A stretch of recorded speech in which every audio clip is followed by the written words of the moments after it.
सिर्फ आलू या कीमे के कबाब नहीं, आप चाइनीज़ कबाब बनाकर ये वाले ट्राई करें। आपको इतने ज़्यादा पसंद आएंगे कि आप इनको बार बार बनाने पे मजबूर हो जाएंगे। तो अस्सलाम वालेकुम everyone, welcome to hit test. आज हम हिट टेस्ट पर सीखेंगे बहुत ही ज़बरदस्त चाइनीज़ कबाब की रेसिपी।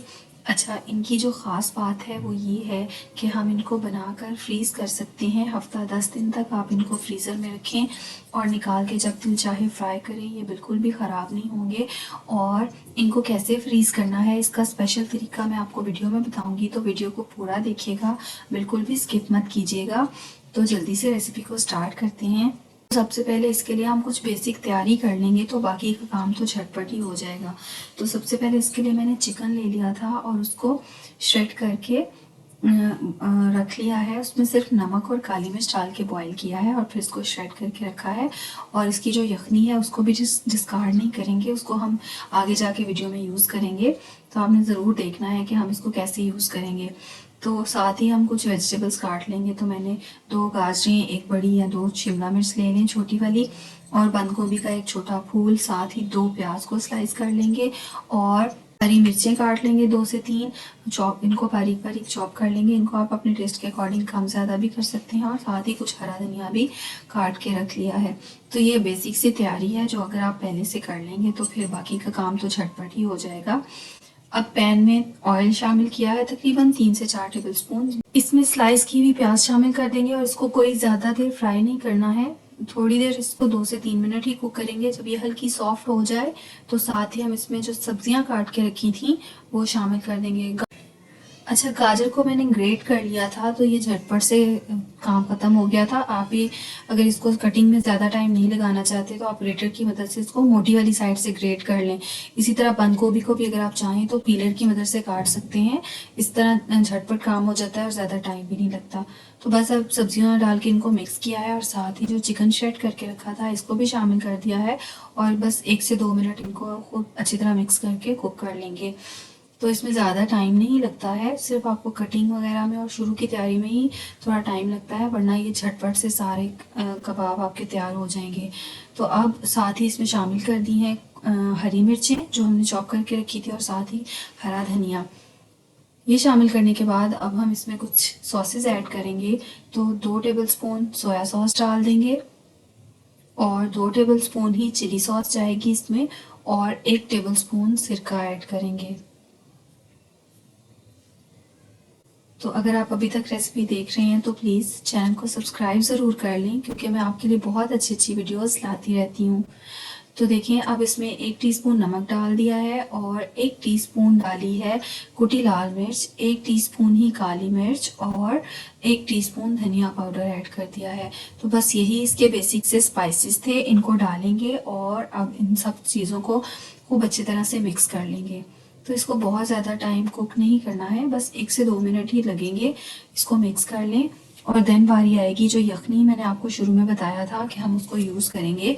तो उसी यखनी में 3 टेबलस्पून कॉर्नफ्लावर शामिल करके मिक्स कर लेंगे, कोई लम्प्स नहीं रहने चाहिए। और इसको शामिल कर देंगे हम अपने सब्जियों और चिकन के मिक्सचर में। तो जब इसको शामिल करने के बाद फ्लेम को मीडियम रखना है और फिर इसको कुक कर लेना है यहाँ तक कि इसका सारा मॉइस्चर अच्छी सी तरह से ड्राई हो जाए और ये बिल्कुल हार्ड फॉर्म में आ जाएगा। तो ये देखें, फ्लेम मीडियम है और इसको मिक्स करने में बहुत ज़्यादा टाइम नहीं लगेगा, सिर्फ 3 से 4 मिनट में ये खूब अच्छे से रेडी हो जाएगा। और बाकी फिर हम इसको फ्लेम ऑफ करके तो खुला छोड़ देंगे, तो जब तक इसका मॉइस्चर ड्राई, मतलब ये ठंडा नहीं हो जाता, तो ठंडा होने तक इसका जो थोड़ा बहुत मॉइस्चर रह जाएगा वो भी ड्राई हो जाएगा। तो नेक्स्ट 2 आलू ले लेने हैं बॉयल और इनको मैश कर लेना है। और इसी तरह फिर 2 ब्रेड ले लेनी है, मतलब फ्रेश ब्रेड लेंगे। जो ड्राई वाले ब्रेड क्रम्स होते हैं उनको हम आगे फ्राइंग में यूज़ करेंगे, लेकिन अभी हमने मिक्सिंग के लिए फ्रेश वाली ब्रेड ही ली है और उसको हाथों से तोड़ के मैंने उसके क्रम्स कर लिए हैं। तो अब हम आलू का मिक्सचर, जो मैश पोटैटोज़ हैं उनको और ब्रेड को शामिल कर देंगे हमारा जो मिक्सचर ठंडा हो गया था उसमें, और अब इनको मिक्स कर लेंगे। तो मैंने हाथों की मदद से ही इसको मिक्स किया है, क्योंकि शेप भी हाथों से ही देनी है।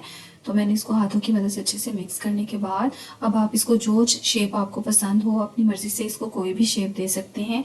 तो मैंने इसको राउंड शेप में ही रखा है। तो इसी तरह सब कटलेट्स की शेप बना के आप इनको एक ही दफ़ा अब हम रख लेंगे और देन हम इसको फ्राई करेंगे। तो ये देखें, अब मैंने मैदा लिया है और इसमें शामिल किया है थोड़ा सा नमक और पानी और इसकी एक स्लरी सी बना ली है। तो अब हमने जो कबाब बना के रखे थे इसको डिप करेंगे मैदे की स्लरी में और फिर इसको ब्रेड क्रम्स की कोटिंग करेंगे। तो बस यही स्टेज है। आप इस स्टेज पर आप अपने जो कबाब हैं इनको फ्रीज़ कर सकते हैं। बिल्कुल भी ये एक हफ्ते 10 दिन तक इनका फ्लेवर बिल्कुल ही फ्रेश रहेगा। लेकिन फिर भी ये सब्जियां हैं तो हम इनको बहुत लंबा भी फ्रीज़ ना करें, हफ्ते 10 दिन में यूज़ कर लें। तो अगर आप अंडे की कोटिंग करें तो वो स्मेल छोड़ देता है, इसलिए यही आपके लिए बेस्ट है कि आप इसको मैदे की स्लरी में कोट करके और फिर ब्रेड क्रम्स लगा के फ्रीज़ करें। तो इस तरह इसका फ्लेवर भी बहुत अच्छा आता है और कोई स्मेल भी नहीं आती। तो ये देखें, इस तरह अब हमने इसको बाकी कुछ को मैं फ्राई कर रही हूँ, कुछ मैंने फ्रीज़ कर लिए हैं। तो इसकी जो ऊपर की कोटिंग है ना, वो मैदे और ब्रेड क्रम्स की वजह से बहुत ही मज़ेदार कोटिंग बनती है, बहुत क्रिस्पी सी और अंदर से बहुत जूसी और मज़े के कबाब। तो ये आपने ज़रूर ट्राई करने हैं। आई होप आपको बहुत ज़्यादा पसंद आने वाले हैं। और अगर आपको रेसिपी अच्छी लगी है तो आपने चैनल को ज़रूर सब्सक्राइब करना है और वीडियो को लाइक और शेयर भी ज़रूर करना है। अगर आप कुछ भी पूछना चाहें तो कमेंट्स कर सकते हैं, मैं सब कमेंट्स का जवाब देती हूँ। तो प्लीज़ वीडियो को लाइक शेयर और सब्सक्राइब ज़रूर कीजिएगा। फिर मिलेंगे नेक्स्ट वीडियो में। अल्लाह हाफिज़।